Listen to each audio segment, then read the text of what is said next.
পাবদা মাছ কাঁচা অবস্থায় রান্না করলে কেমন যেন একটা স্মেল থেকে যায়, তাই না?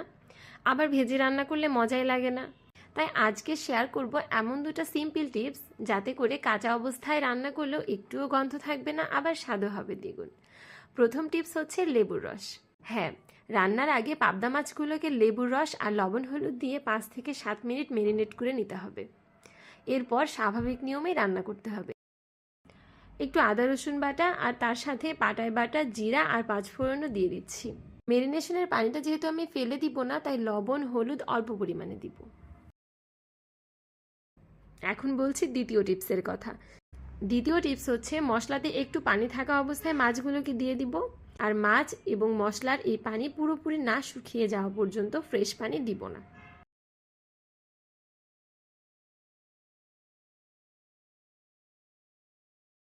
ঠিক এইরকম ঝোল থাকা অবস্থাতেই নামিয়ে নিব। দেখা হচ্ছে নেক্সট ভিডিওতে। আল্লাহ হাফিজ।